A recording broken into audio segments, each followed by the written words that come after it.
Hello, we are your friends from the Office of Early Childhood at the Mississippi Department of Education. I'm Oki, and I like to teach through song and play.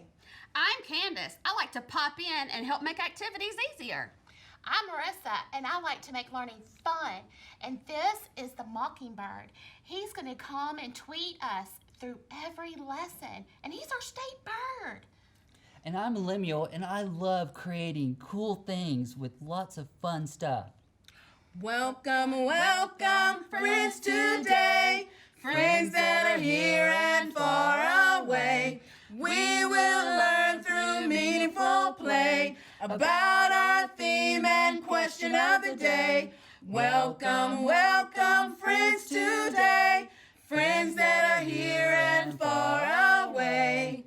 Let's get ready to have some fun. Welcome, friends. I wonder what we're going to talk about today. Let's go visit the Mockingbird and see what he has tweeted for us today. What do living things need? What do living things need? I'm going to invite our friend Candace on here, and we're going to talk about what living things need. Hey, Candace. Hey, how are you? I'm doing well. How are you? I'm good. So our tweet for the day is, what do living things need? Oh, that's an important question. It is, and we have some vocabulary words to talk about also, but I wonder, what do living things need? Well, I'm a living thing. me too. You are. Yeah. What do we need? I know I need food. Yes, we need food, and we need air to breathe. Oh, that's important too. We need water to drink. We need some liquids, and we need some light, right? Yes, we don't I want to be need in the light, dark too. all the time. No, that makes me feel sad.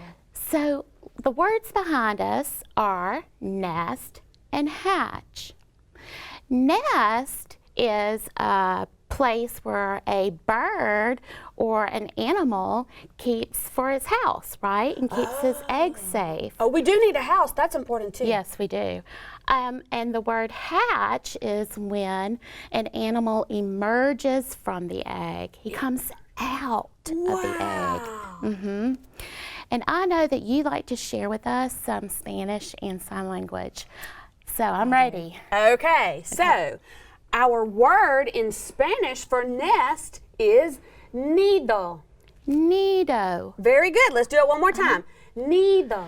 Nido. Very good, and that means nest. Okay. The sign for the word nest, since we usually are talking about a bird's nest, we sign this first, like the bird's beak, Okay. and then we do our hands up like a basket. Oh yeah, because it's shaped like a basket. Right, the so nest. it's like a bird, bird. basket is the nest. I Isn't like that neat? that. Okay, what about hatch? Okay, so for the word hatch, our Spanish word, it's a big one. Are you ready? Okay. Escotilla. Escotilla. Very good. You've been practicing. I've been trying to practice. It's great. Yes. Let's say it again. Okay. Escotilla. Escotilla. Very good. Okay. So the sign for the word hatch is you're going to do like an egg first. So egg, you take your two fingers, one on top of the other, and go down. Okay, so that's for egg. Okay. Then you're going to make like you're holding a ball and open it up. Isn't that neat? Yes, like because- something's coming out of the egg. Like it emerges out. Exactly. Oh. Let's do it again. Okay. So we do egg.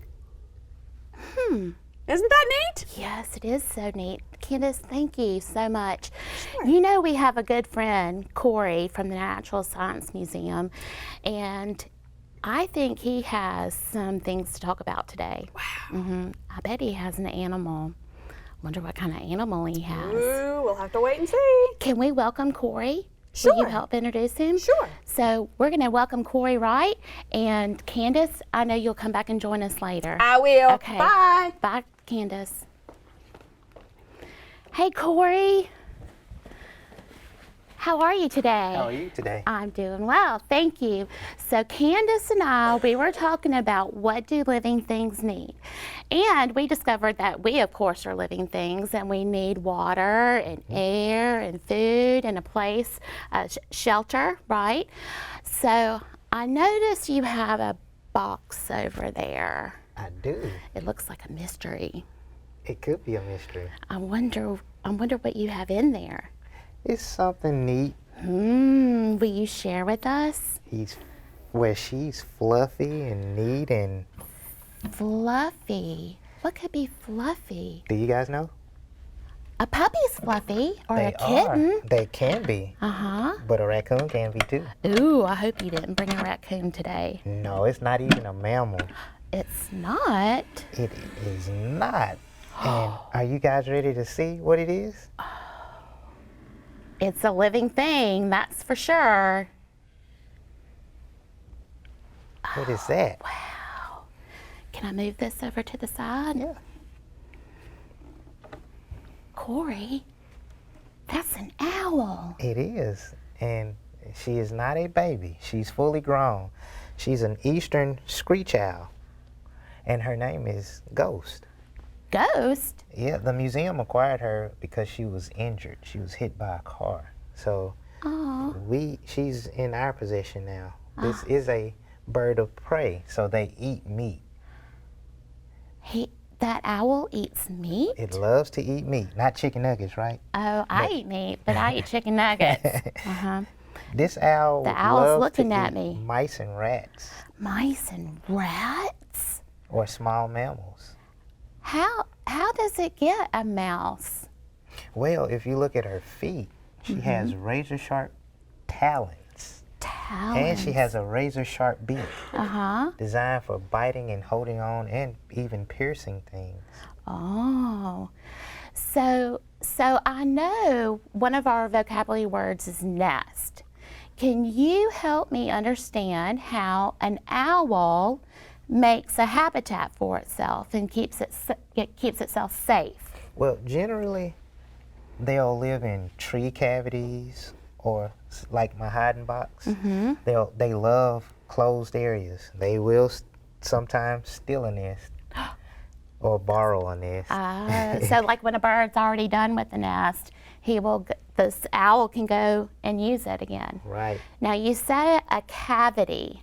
When I think of a cavity, I think of the dentist and I have to go get a filling, but that's not what you mean. But it's kind of similar because when you get a filling, you're filling in an open area, correct? Yes. So for a tree to have a hole in it, that's called the cavity or the opening of the tree. So the owl is filling that cavity, living in the hole. In the hole of the tree. So trees and other habitats, where the owl lives is kind of a forest, or more so like a forest. So Corey, I would like to touch the owl. Can I touch the owl? Rubber right back here. Rubber. Well, she turned her head quick. She does. She's like, what are you doing to me? She is. Her eyes are so big. And one reason why she has large eyes is because she's nocturnal. Nocturnal animals have large pupils. That means they're at rest, not sleep. But they may be at rest or not moving in the daytime, but they're doing more movement at night. When I'm sleeping. Right. Yes, I am not nocturnal. So that's when she's going to get a meal from Chick-fil-A. She hunts at night. Well, I remember she said she doesn't eat chicken nuggets. Oh, yeah, no, she doesn't. I was just playing. Right. So, Corey, there's some questions in that jar, but I don't want to scare the owl and reach over. So, do you mind helping me? Sure. Okay. So, these are questions that we've had given to us, and we'd like for Corey to answer them. So, how do owls catch their food? Now, you've already told us. Can you tell us again? Yeah. Because they have these special, they're not fingernails. They're not. They're razor sharp, and they're called talons. And they're designed to grab and hold on to things. They kind of curve like a hook. And those talons will grab an animal, and the owl will hold it. Like a fork. We use a fork to grab our food. So that's her man-made fork, her talons. And they're sharp. Razor sharp. Oh, I wonder what's another question we have. Let's find another question. Okay. What do owls eat?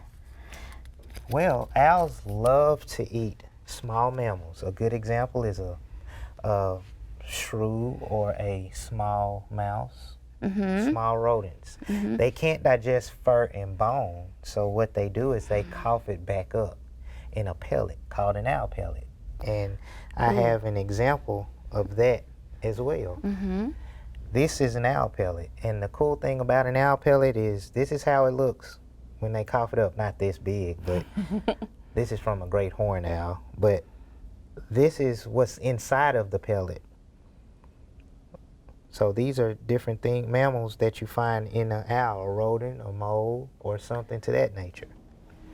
So the owl will eat the mouse, but cough up the fur, the hair of the mouse, and it comes out into a pellet, which is like a ball. That makes me think of a cat. With a fur ball? Yeah, with a hairball. Yeah. They do that too. Okay, let's see what else. What's another question we might have about the owl? Oh, this is a good question. Do owls have ears? So we have ears that we can hear. I wonder, do owls have ears? Yeah, owls actually have ears. Most people think these tufts are their ears, but they're actually not. Their ears are at different levels of her face. So one ear may be up a little higher than the other, and that's designed for hunting and hearing. Because owls are stealthy. They have to sneak up on their prey, but they also, because their prey is lower to the ground, they have to hear really well. They have a poor sense of smell, but a good sense of hearing. So when I see these little triangle shapes right here poking up like my dog, you're telling me that is not his ear. Right. Those are just saying, hey, I'm pretty. Those are feather tufts. They're just feather tufts. I wonder if they can say that at home. Feather tufts. Let's do one more question. Here you go. Oh, this is a good question. Are owls loud when they fly? So sometimes owls are big, and I picture them flying in the sky being loud.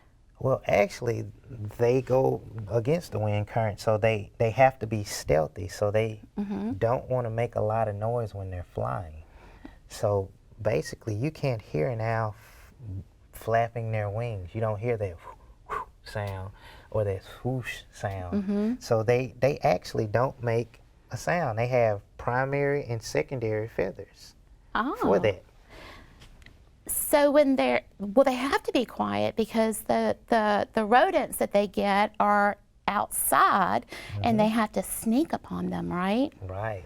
And they can't be loud because it'll scare the rodent away. Correct. And we know that the owl needs food to live, right? Corey, this has been so much fun learning about the owl, and I know that we've got to invite Lemuel up here because he also has some fun things to talk about. So what do we do with the owl to keep him safe? We're gonna hide her back in her box, her little cavity, tree cavity, and she's gonna rest for a while. Okay. She's safe in there. And Corey, I'd love to invite you back up Okay. when we're all finished and tell you what we did with Lemuel, okay? All right. All Bye. right. See Bye, you later. Bye, Corey. So Lemuel, he is always inspired by something that we talk about. So I'm curious to know what he has for us today. Hey, Lemuel. Hey, friends. How are you today? Hey, artist friends. How are y'all doing? So we were talking with Corey Wright from the museum, and he brought an owl, and he talked about the owl, what an owl needs to live. And one of our vocabulary words is nest, and the other word is hatch. And I see you have some real things right there. Well, as I've always said, artists love to be inspired by each other as well as things around them and their environment and in nature. So I know y'all were talking about the word nest, and so I thought we would create a nest and talk about the ways it could inspire us. Okay. And I went to this great museum. It's the Craftsman Center. It's not the same museum that the animals are at. No, that's another museum, and you could visit both of those probably in the same day. Probably so. So I brought you a brochure, Okay. Oh, thank you. and I brought some artwork that you can purchase, and I call it a museum, but it's also a place where you can buy art that artisans create. Men and women create beautiful things out of lots of materials. Okay. And so speaking of materials, I'm going to set this over here for just a moment. We'll show Okay. that in a minute. Okay. So I have some examples of some nests. And these nests, I want you to know that they had fallen out of a tree. During storms, sometimes you'll see that. If you see a nest in a tree, you don't ever want to bother it, because once you see how hard it is to make a nest, Right. it takes a lot of materials. So I have an example here.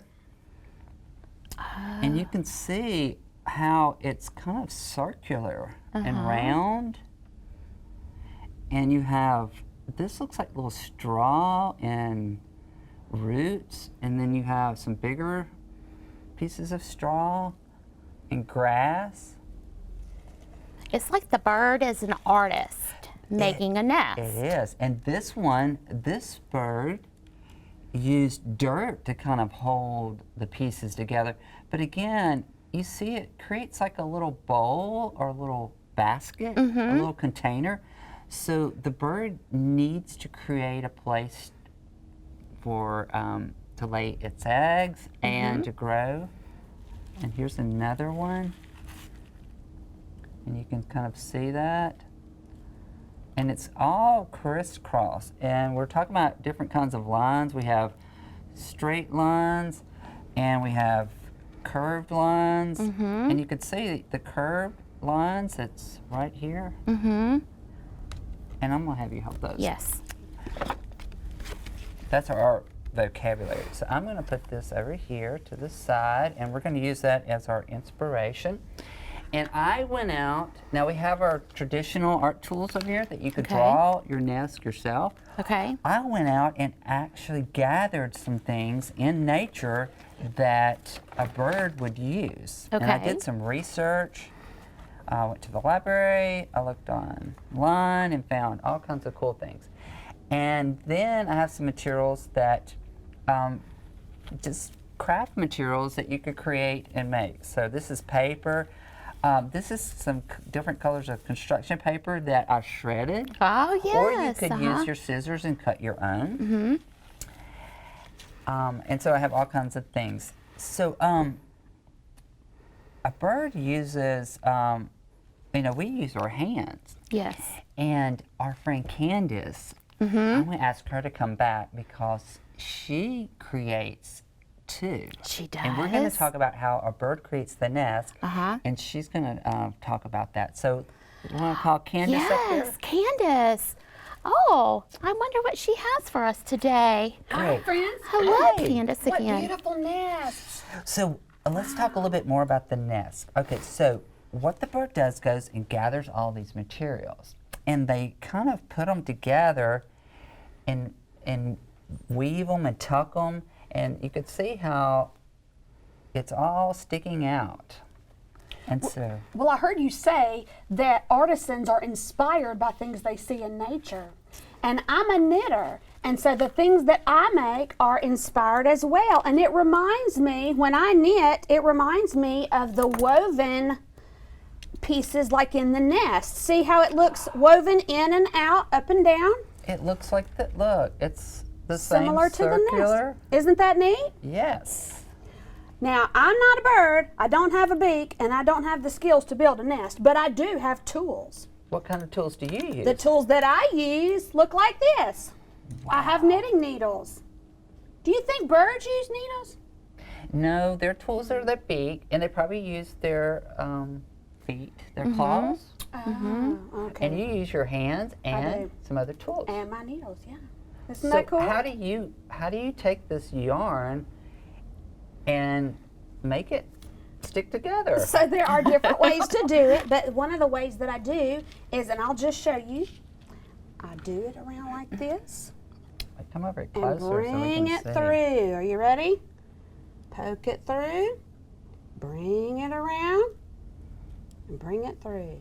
Isn't that neat? So I wonder if I took these branches and crisscrossed them. Kind of like you did. Tuck it in. And it goes over and under. Over and I bet you that's how the bird keeps things tucked in. Yeah, then they stick together. Under, over. And they use leaves. Sometimes you'll see the leaves stuck in there. That camouflages it. And then pine straw.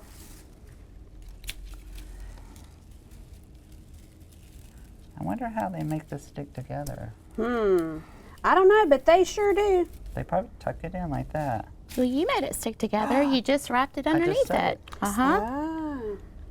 And they probably use moss. And these are things I just found on a nature walk. And they press it in there. And they'll use moss Oh, wow. Oh, that makes it soft in the middle for the for eggs. the eggs. Voila! I made a nest. Look at that. That is cool. I'm going to sit that right there. So one of the things, Lemuel, that I learned from Mr. Corey was that owls will use the nest of another bird. Wow. So that's kind of like recycling. Reuse, recycle. That's right. So you could also make your own nest out of paper. You want to help me, Candace? Oh, Now, wow. I could glue this, but I don't want to wait for it to glue. Well, here, I have some paper clips in my tool belt. How about that? Would that hold it together? Let's see. You're such a good helper. Voila! I don't think birds use paper clips. And then I could, you used to go weave it in, under, over. I bet you that's what the bird does, just kind of threads it through. To make it stick together. Okay. So, Candace, let's take a moment and talk about what do living things need. You shared with us the Spanish word for nest and sign language. So the Spanish word for nest is nido. Nido. Nido. Uh-huh. And the sign for nest, let me set this down. When you're talking about a bird nest, you're going to do the bird beak and basket. And we said it does look like a basket. It does look like a basket. Isn't that cool? And our other word was hatch. And we said the Spanish word for hatch, it's a little longer, escotilla. Escotilla. Very good, guys. And the sign for hatch, we do egg first, so down like this for egg. And then, do you remember the hatch part? Like you're holding a ball and it opens up. Oh. Isn't that neat? Yes. Oh, I forgot to share one quick thing. I went to the Craftsman Center and I got some things that I thought was inspired. So we were talking about basket. Look at that. Wow. Did a bird make that? No, a crafts person did. And in the bag over there, this was an artisan, and they use pine straw, the same materials that birds use. And they wove and knitted it. I guess you could say knit or weave. Very cool. Wow. So we have had an owl come on. We have made nest. We went and visited. What is this? The Mississippi Craft Center that children can go visit, and they can also go visit the Mississippi Natural Science Museum and maybe see the owl. Well, I've got one more quick surprise. Okay. I made a basket. You may have to help me. Oh, goodness. We ready? Ready? Whoa! Wow. Look at this. Now that's some inspiration. That is some info. And look how I create the ribs, and I found twigs and branches and vines, and I wove in and out, kind of like knitting. Because you have to go in, over, under, right? Now I used my hands. Very cool. So until next time. Farewell. Friends, we hope you had fun today. Please join us again for some more adventures next time. For more family enrichment activities, visit our website at mdek4.2.org/EC. Farewell, farewell, friends today, friends that are here and far away. We have learned a lot through play about our theme and question of the day. Farewell, farewell, friends today. It's time to go till another day. Farewell.